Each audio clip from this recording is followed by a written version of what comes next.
The Pentagon is preparing for weeks of ground operations inside Iran. Not an air campaign, not a missile strike, boots on the ground. The Washington Post reported Saturday, citing U.S. officials, that the Pentagon is preparing plans for raids by special operations forces and conventional infantry troops inside Iranian territory. The targets under discussion include Kharg Island, a tiny coral outcrop in the Persian Gulf 15 miles off the Iranian coast. Most people have never heard of Kharg Island, but 90% of Iran's entire oil export revenue flows through it.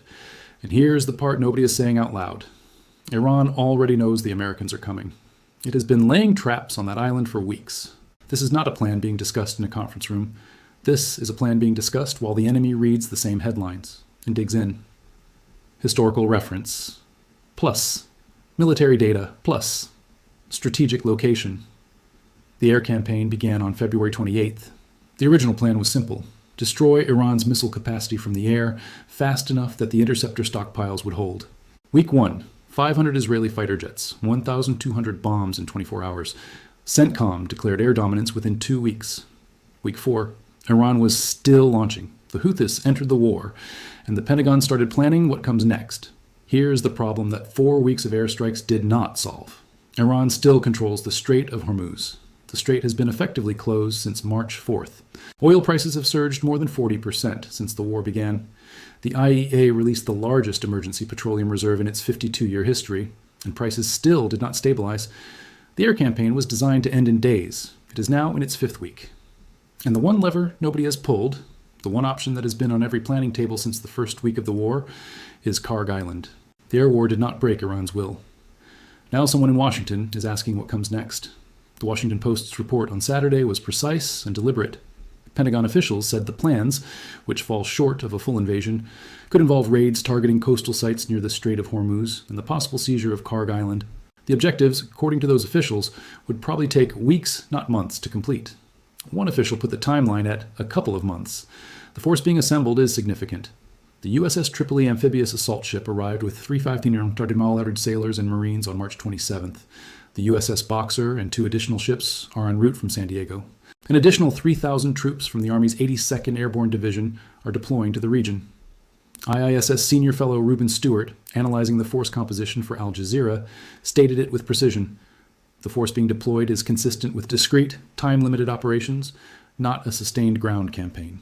He added, both are rapid response, modular forces designed for raids, seizures of key terrain, and short-duration missions, not a sustained ground campaign. What is notably absent: heavy armored units, deep logistics, command structures for sustained occupation. But here's what the force composition does not tell you. The absence of heavy armor is also the absence of protection. Kharg Island is roughly 1/3 the size of Manhattan. It sits 15 miles off the Iranian coast, inside Iranian missile range, inside Iranian drone range, inside Iranian artillery range. Iran has already bombed military targets there. CENTCOM struck 90 military sites on the island on March 13th. And then, in the weeks that followed, Iranian forces did something the Pentagon did not expect. They started building defenses. CNN reported Wednesday, citing multiple U.S. intelligence sources, that Iran has been laying traps on Kharg Island, anti-personnel mines, anti-armor mines, on the shoreline, exactly where U.S. Marines would stage an amphibious landing. Iran has also moved additional shoulder-fired surface-to-air missile systems, MANPADs, to the island, and moved military personnel and air defense assets there in numbers that were not present before the U.S. strikes. Iran read the Washington reports about Kharg Island, and it spent weeks preparing the welcome. The official framing from Washington is straightforward. Seize Kharg Island, cut off 90% of Iran's oil revenue, and the regime's economic pressure becomes unbearable enough to force a deal. Treasury Secretary Scott Bessent on NBC's Meet the Press on Sunday. What could happen with Kharg Island, we'll see. The White House press secretary, when asked if boots would go on the ground, that is a hypothetical question, then did not rule it out. That Iran will capitulate rather than fight. Christian Emery, associate professor specializing in U.S.-Iran relations at University College London, stated the counterargument directly. Trump would be gambling that the remaining Iranian leadership, faced with the loss of tens of billions in annual revenue, would capitulate.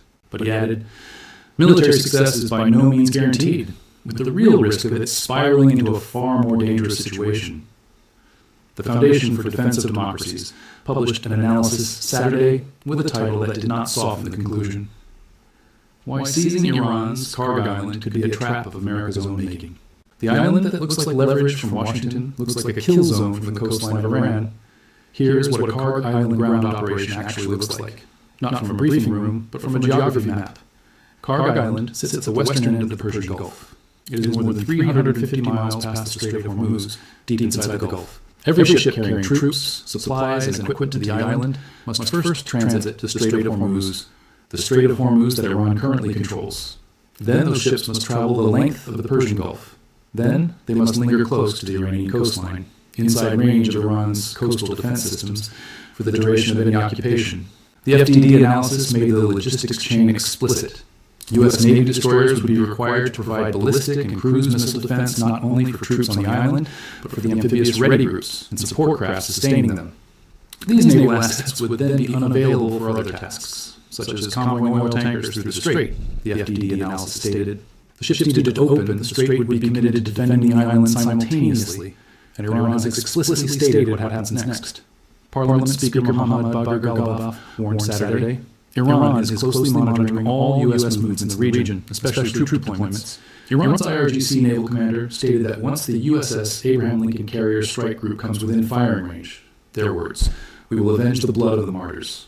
Senior Iranian officials told Tasnim that Iran could open a new front at the mouth of the Red Sea if military action targets Iranian islands. The enemy is not waiting to be surprised. The enemy is naming the targets they will strike back against. Coverage of the ground operation debate has framed it as a military question. Can the Marines take the island? How long would it take? What are the casualty projections? That framing misses the mechanism entirely. For the Pentagon, the ground option is not primarily a military plan. It is a pressure instrument, a signal to Iran that air dominance is not the ceiling of American options. Reuben Stewart at IISS stated this directly. The relatively limited level of deployment is perhaps best understood as a tool of aversive leverage. The Trump administration is seeking to increase its bargaining power and signal that it has options if diplomacy fails. For Iran, the ground option is a gift. Every Iranian military planner understands that an occupying force on a small island 15 miles from the mainland is not a threat to the regime. It is a target. For Gulf allies, the position could not be stated more clearly. CNN reported that Gulf nations are privately urging the Trump administration against the Kharg operation. A senior Gulf official told CNN the concern directly, occupying Kharg Island with U.S. troops would result in high casualties, likely triggering Iranian retaliation against Gulf countries' infrastructure and prolonging the conflict. The allies most affected by Iran's attacks are asking America not to escalate. For global markets, Trita Parsi, Executive Vice President of the Quincy Institute, stated the economic consequences of an oil infrastructure strike on Kharg without diplomatic ambiguity. Almost all 90% of Iran's oil is going to be taken off the market. That's going to have an impact on an already tense market. And then he added the sentence that nobody in Washington appears to be fully pricing in. On top of that, if the Iranians retaliate, which there is absolutely no reason to believe that they wouldn't, then we're talking about the rest of Gulf energy infrastructure. The ground option is being weighed as a pressure tool. Iran is treating it as a declaration of Phase 2. On paper, Donald Trump campaigned on ending forever wars. He criticized his predecessors for Iraq and Afghanistan. He called nation-building a failure. In reality, he is now weighing an amphibious assault on an island 15 miles off the coast of Iran, a country with 93 million people, intact coastline defenses, and a regime whose leadership was decapitated, but whose military has not stopped fighting. Bloomberg reported the contradiction with a headline that deserves to be read twice. U.S. troop movements fan fears of a risky ground attack on Iran for a president who faulted his predecessors' so-called forever wars. The 2003 invasion of Iraq required approximately 160,000 troops. Iraq is a quarter the size of Iran. The force currently deploying approximately 3,600 combat troops. One Australian think tank drew the Gallipoli comparison, the 1915 Allied operation that resulted in over 250,000 casualties and ended in failure. The geometry is not entirely different. A naval force advancing toward a fortified coastline against a defender with time to prepare. Trump has options on the table. So does Iran, and Iran built its options after reading about Trump's. Kharg Island handles 90% of Iran's crude oil exports. Iran earned $53 billion in net oil export revenues in 2025, approximately 11% of the country's annual GDP. The island's loading capacity is roughly 7 million barrels per day. Almost all of it flows through underwater pipelines from Iran's largest oil and gas fields to Kharg, because most of Iran's coastline is too shallow for supertankers. Seizing Kharg would deny Iran its primary source of hard currency. But here's the number that Petros Katinas, research fellow at RUSI, named precisely. With shipping via the Strait of Hormuz now stopped, they cannot sell oil anyway. But looking ahead, seizure would give the US leverage during negotiations no matter what. Whoever controls Kharg controls the terms on which Iran can rejoin the global oil market. That is not a military objective. That is a negotiating position captured at gunpoint.